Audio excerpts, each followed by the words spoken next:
What's going on, man? It's your boy Butler. It's the best day of my life. Tomorrow is not promised. Go and do a little dance while they still playing your song, man. We're in Alabama, man. Holman Correctional Institution sits in Atmore, Alabama, in the southern part of the state. It opened in 1979 during a period when America believed incarceration, not rehabilitation, was the solution to social problems. From its beginning, Holman was designed as a maximum security facility. It would eventually house people serving long sentences, individuals with severe mental illness, men placed on death row, and prisoners deemed too dangerous for other facilities. Let's dive in. Very frustrating and uncomfortable, especially if that's something that you really want to do, because you have to try to meet the police and inmates. And what I mean by that is it's done quick and quietly. Keith Mason, who goes by the name Precious, is a divorced former pastor serving a life term for robbery and aggravated assault. Marquise Nobles is serving 15 years for robbery and kidnapping. For the past 6 years, the two men have enjoyed a relationship behind bars. He had a shy innocence when I first met him, so I think that was another part that really attracted me to him. But by the same aspect, I really fell in love with him. Every morning, Precious gets coffee for Marquise. He sews for him and keeps their area clean. In prison terms, Marquise and Precious are man and wife. Here you go, man. I got on my band and his. That's mine, that's his. I love him, and if I could marry him in the state of Alabama, I would. I got his name on me right there. Come on, baby. While Precious and Marquise freely admit to having a sexual relationship in prison, Marquise says he prefers women. I'm in prison, there's no women in here, but there are men that want to be women, so, you know, I have to deal with it while I'm in here. I'm straight, I mean, I like feminine men, so, you know, however you want to look at it, as you call it, being a homosexual, you being gay, you know, everybody had a different word, but as far as in here, you know, he's a woman and I'm a man. I don't know how that go, but you'll see a lot of that inside any correctional facility. Where let's dive off into what we really came to see. Freedom, man. You feel me? This started one, this started police, they was going on, man. Look at this shit. You see this shit? It going down. Inside Holman, control became the priority, not safety, not healing, not growth. Over time, reports began to surface: extreme overcrowding, chronic understaffing, inadequate medical and mental health care, broken infrastructure. It going down in this bitch, man. Look at this shit. They set the cube on fire, man. I ain't playing around this bitch. They need to free up out this bitch, man. Look at this. I'm gonna give y'all an cold look at what we're I need to let us up out this bitch, man.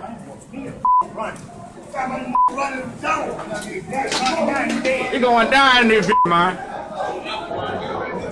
They got a fight going on in there. Governor's attention. He's planning to tour the facility tomorrow, where tactical teams helped corrections officers regain control of the inmates this afternoon.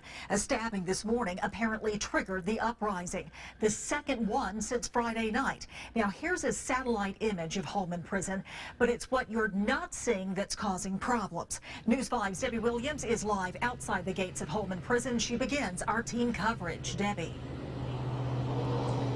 Roseanne, after that stabbing this morning, corrections officers regaining control late this afternoon after another day of unrest at Holman Prison. This cell phone video taken inside Holman Prison as inmates take over the same area of a general population dorm again. I'm looking at them now. I'm actually in there. The rest of them, did you get a picture of them on Sunday straight? I had one of the guys send a picture to on Sunday to Kansas City, where they have us chained inside of our dormitory.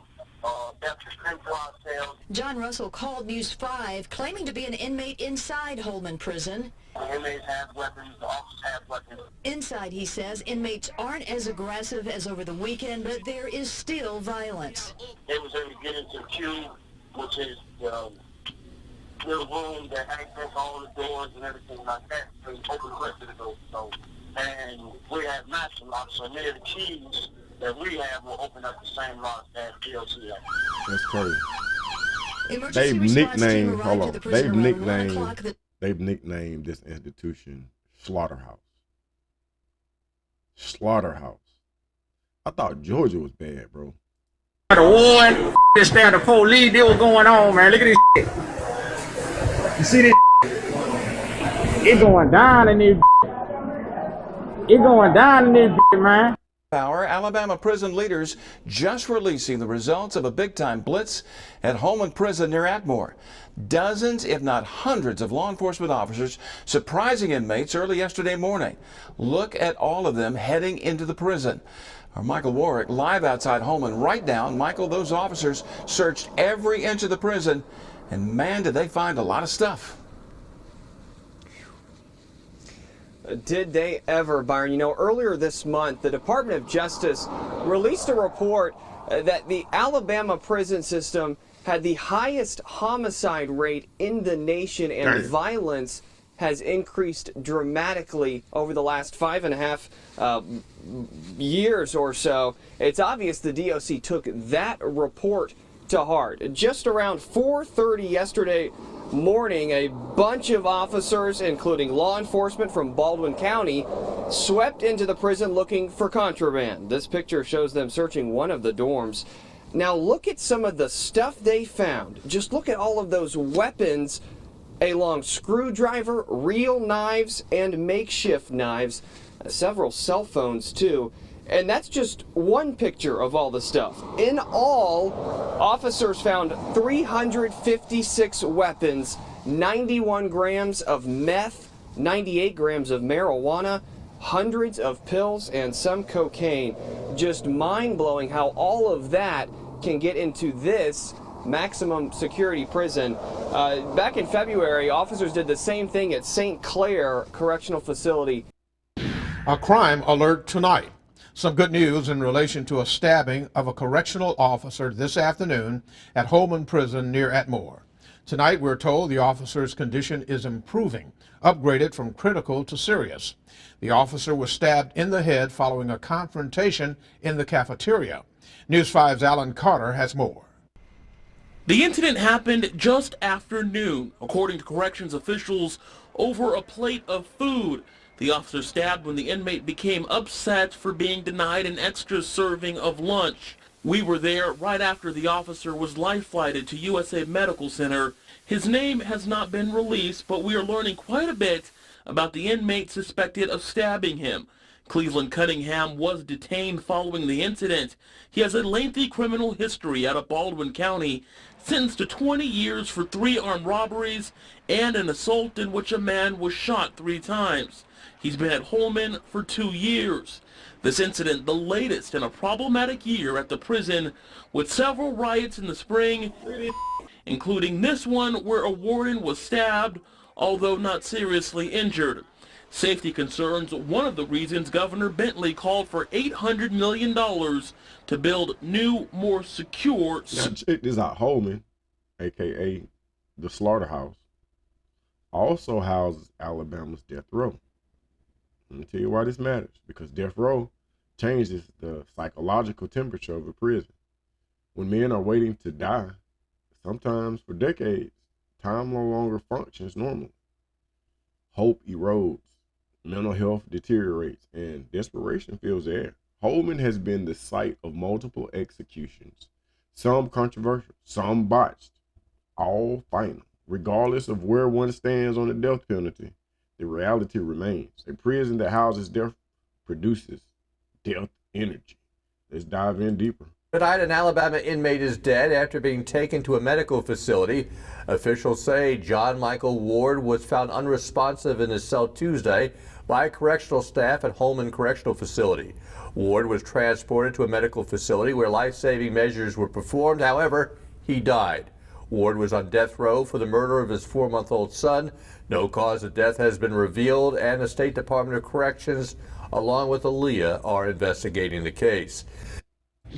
Breaking news. It's easier for them to pull back, keep their weapon Former corrections officer Kurt Stidham shows me a collection of weapons he confiscated at Holman Prison. He has two of the same type of weapon inmate Cleveland Cunningham is accused of using to attack Officer Kenneth Bettis. Just because an inmate had a bad day, Officer Bettis lost his life. I think he's dead due to lack of security within inside that prison. It's impossible to follow the rules that you are giving or the regs because there's absolutely not enough security there to complete those tasks. Since the death of Officer Bettis, corrections officers here now at Holman Prison have been subtly working their own sort of protest. To just go strictly by the rules and the regs set up by the Department of Corrections. If they didn't have enough officers to secure a post or weren't able to do something, they didn't do it. Why is this the ongoing thing in these southern facilities, bro? It's the same thing that's going on in the state of Georgia. Is this a conspiracy? Like, what's really going on? Stidham said that forced higher-ups to call in more officers, which helps, but they need more people behind these walls. He brought me this 4-page letter he says was written by a group of current COs.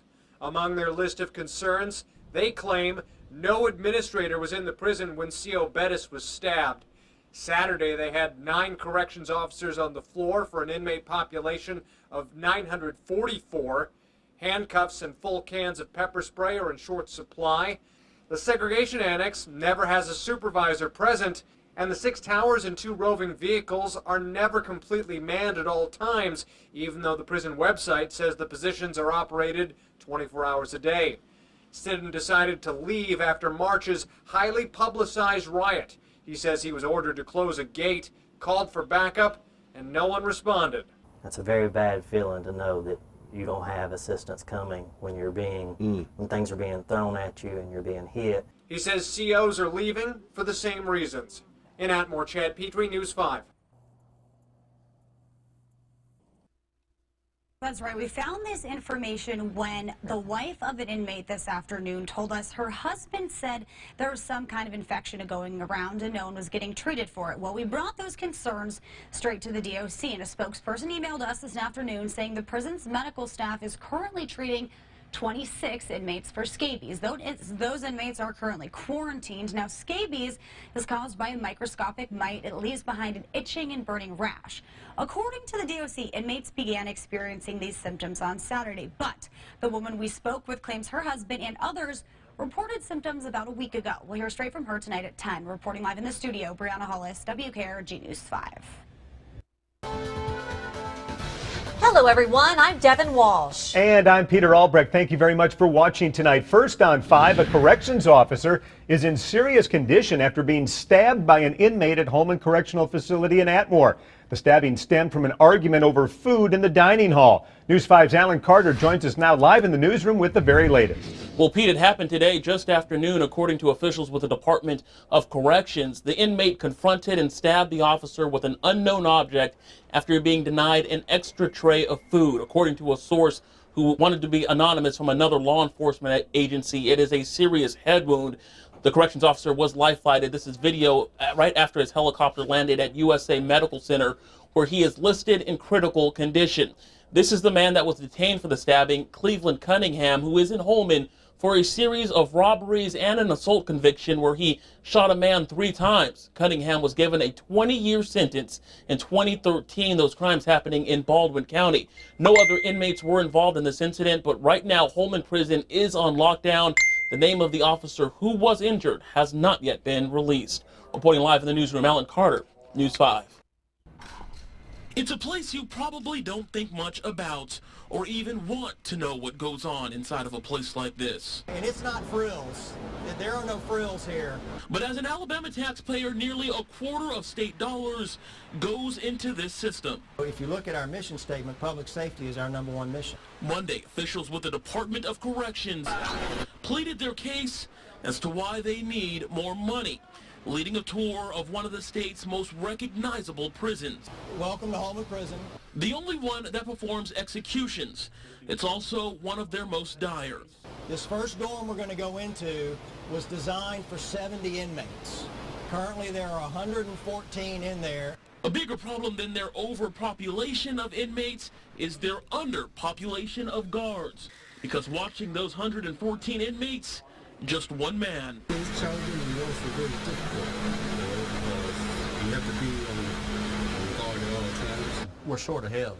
We need some help. It seems a little bit different. The inmates coming in are a little bit different than they were back when I first started. Also, parts of the building itself are falling apart. Just look around. This stuff, it peels up. There's no air conditioning inside. They want $3 million just to fix the kitchen alone. For nothing else, I think we owe it to this very dedicated staff to give them I'm in my mind, and I know prisons are for bad people and bad people should be punished and not rewarded and all this stuff, man. This seems like these southern prisons, oh man, they don't care about. Okay, so let's be honest about certain things. So the population that is the largest is African Americans. And so this lawlessness, this awful way of life, man, I think it's being allowed to take place because it's the majority of African Americans or people of color. Environment which is better than it is. Last year, corrections got $394 million. They say $15 million more this year is needed to maintain the status quo. Ideally, they'd get $36 million more. Less money, they say, means less guards and cuts at programs aimed at reducing recidivism. So that's why, if I'm a citizen, I'm going to be concerned because they're going to get out. As I mentioned, 85% of them are going to leave my facilities at some point in time. The issue is, under what condition are they going to go back into society? And several other state departments have called press conferences to talk about their concerns over funding, including Conservation and the Department of Agriculture, who'll be holding conferences tomorrow. Still no date as to when legislators will be back in Montgomery for a second special session.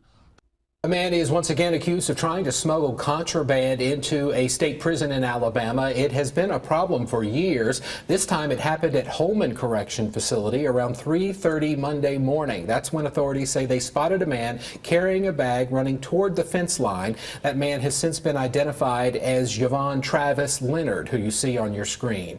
He was reportedly found with 7 individually wrapped packages that contained cell phones, phone cards, a knife, a charger cord, marijuana, and methamphetamine. He's charged now with multiple attempts to promote. Thanks, Thomas. We're following some breaking news this morning. The Alabama Department of Corrections There's just more deaths and lack of staff and more drugs in all southern prisons, man. Let me say this. 95% of people incarcerated, they come home. And when they do, they bring back untreated trauma, learned violence, institutional thinking. Holman does not stay in Atmore. It comes back to Birmingham, to Mobile, to Montgomery, to Atlanta, to every city connected to it, bro. It's an ongoing issue. Investigating the death of an inmate at Holman Prison in Atmore. Officials say 38-year-old Moses Robinson was injured in an attack on December 30th and died the day later. An autopsy is being performed to determine how Robinson died. It's going down in this, man. This is a sad day here at Holman Prison. I just want to honor and remember a brother, Kenneth Smith, as well as the death row inmates that's all over the United States. Just being in remembrance of them. This is a sad time. And what EJI and a few other places have done, they have came together and they take actual soil from certain lynching sites here in the state of Alabama and other places in the South, where they take lynching sites where we get dust from the ground and just we just preserve it in memory of so many people that lost their lives so tragically. And we just want to also remember Kenneth Smith. That it's a sad day at Holman Prison. Very sad day, man. That's it. Three people in jail tonight after being arrested near Holman Prison. Investigators believe they were trying to deliver illegal drugs and other contraband to the prison. Adam Malone, Audrey Kelly, Frederick Cobbs, all arrested and booked in the Escambia County Jail. We're told a canine unit alerted agents to their vehicles. Then it was searched, and investigators say they discovered marijuana, meth, oxycodone, fentanyl, cell phones, and vape pens. The three face multiple charges. That's right. Let me say this, man. Holman Correctional Institution teaches us a very hard truth, bro. You cannot punish trauma out of people. You cannot cage mental illness into submission, and you cannot build safety on neglect. Human is not a failure because of the men inside it. I mean, Holman is not a failure because of the men inside it. Holman is a failure because society chose control over correction, fear over healing, and silence over responsibility. The question is not whether Holman can change. The question is whether we're willing to change how we think about punishment, because every prison reflects the values of the people who allow it to exist as it does. And Holman is asking us loudly. Fucking do better, bro. It's a place you probably don't think much about or even want to know what goes on inside of a place like this. And it's not frills.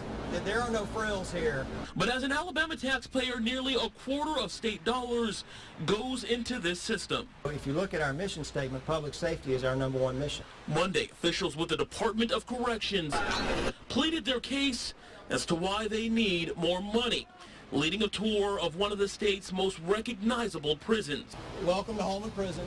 The only one that performs executions. It's also one of their most dire. This first dorm we're going to go into was designed for 70 inmates. Currently there are 114 in there. A bigger problem. Another thing is overcrowded and understaffed, bro. This is going on, man. Why are they dragging us like? We're going to dive deep off into these things.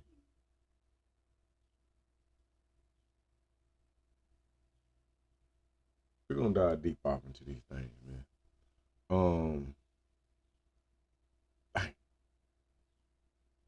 Problem than their overpopulation of inmates is their underpopulation of guards. Because watching those 114 inmates, just one man. It's challenging and also very difficult, because you have to be on guard at all times. We're short of help. We need some help. It seems a little bit different. The inmates coming in are a little bit different than they were back when I first started. Also, parts of the building itself are falling apart. Just look around. This stuff, it peels up. There's no air conditioning inside. They want $3 million just to fix the kitchen alone. For nothing else, I think we owe it to this very dedicated staff to give them an environment which is better than it is. Last year, corrections got $394 million. They say $15 million more this year is needed to maintain the status quo. Ideally, they'd get $36 million more. Less money, they say, means less guards and cuts at programs aimed at reducing recidivism. So that's why, if I'm a citizen, I'm going to be concerned. All right, we get it. Hey man, y'all get in the comment section. Let me know what y'all think, man. This shit is horrible, man. It's horrible.